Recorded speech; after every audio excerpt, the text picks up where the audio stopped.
नमस्कार, मेरा नाम है निवेश वकारे और आज मैं आपके लिए फिर से लाया हूँ अपनी ही लिखी हुई एक नई कविता जिसका नाम है कोरे कागज पर जब उसने सब कुछ लिख दिया। तो आइए सुनते हैं।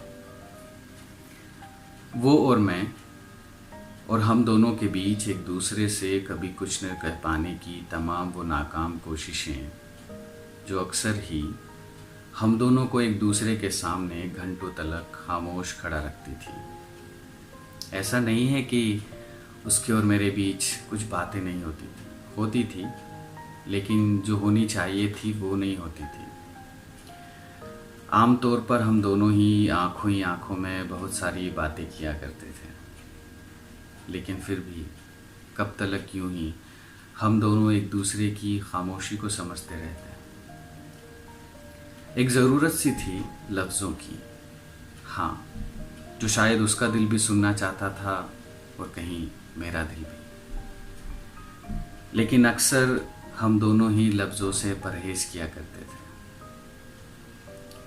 कुछ खास था हमारे बीच जो शायद कभी भी लफ्ज़ों का मोहताज था ही नहीं। कुछ खास था हमारे बीच जो शायद कभी लफ्ज़ों का मोहताज था ही नहीं। ज़रूरत तो जज्बात ज़ाहिर करने की थी जो हम दोनों के बीच बखूबी बयां हो जाते थे। कुछ खास था हमारे बीच जो शायद कभी भी लफ्ज़ों का मोहताज था ही नहीं। ज़रूरत तो जज्बात ज़ाहिर करने की थी जो हम दोनों के बीच बखूबी बयां हो जाते थे। लेकिन कहीं एक कोने में एक टीस थी, उसे मेरे चुप रहने से और मुझे उसके चुप रहने से। कभी तो इन खामोशियों की चुप्पी को टूटना होगा ना। कभी तो इन खामोशियों की चुप्पी को टूटना होगा ना। ये सवाल अब दोनों तरफ थे और जवाब में सिर्फ एक उलझन थी, कैसे। ये सवाल अब दोनों तरफ थे और जवाब में सिर्फ एक उलझन थी, कैसे। न कोई डर था, न कोई हिचक थी और न ही ऐसा कुछ था जो हम दोनों को रोक रहा था। फिर भी कोई जोर जबरदस्ती नहीं थी, बस एक चुभन थी, एक मलाल था, एक कसक थी, एक टीस थी।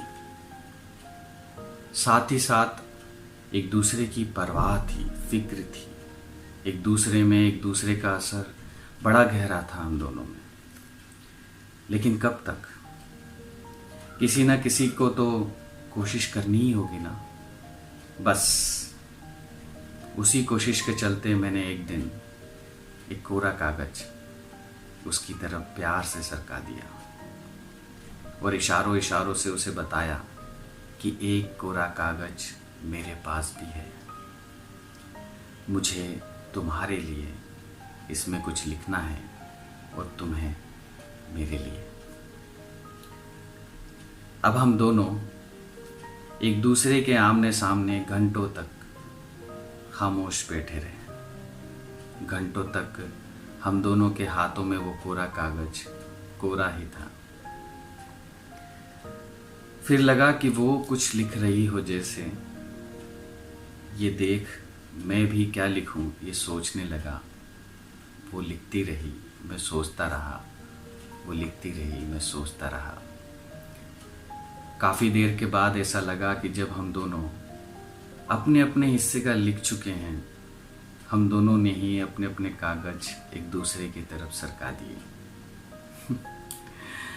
और वो पगली जल्दी जल्दी में मेरे कोरे कागज को ही अपने साथ लेकर चली गई। हाँ, मैं कुछ नहीं लिख पाया, लेकिन मैं वहीं बैठा रहा और बड़ी उम्मीदों भरी ख्वाहिशों से जब उसके कागज को मैंने पढ़ा तो लगा मानो जैसे कोरे कागज पर जब उसने सब कुछ लिख दिया हो। उसमें लिखा था, कुछ खास है हमारे बीच जो शायद कभी भी लफ्ज़ों का मोहताज है ही नहीं। ज़रूरत तो सिर्फ जज्बात ज़ाहिर करने की है और वो हम दोनों के बीच बखूबी बयां हो जाते हैं। कुछ खास है हमारे बीच जो शायद कभी भी लफ्ज़ों का मोहताज है ही नहीं। ज़रूरत तो सिर्फ जज्बात ज़ाहिर करने की है जो हम दोनों के बीच बखूबी बयां हो जाते हैं। और शायद इसलिए तुम भी मेरे लिए कुछ नहीं लिख सकोगे। फिर क्या था, वो और मैं और हम दोनों के बीच एक दूसरे से कुछ न कह पाने की तमाम वो नाकाम कोशिशें अक्सर आज भी, जी हाँ आज भी, हम दोनों को एक दूसरे के सामने घंटों तलक खामोश खड़ा रखती है। आज भी हम दोनों को एक दूसरे के सामने घंटों तलक खामोश खड़ा रखती है। धन्यवाद।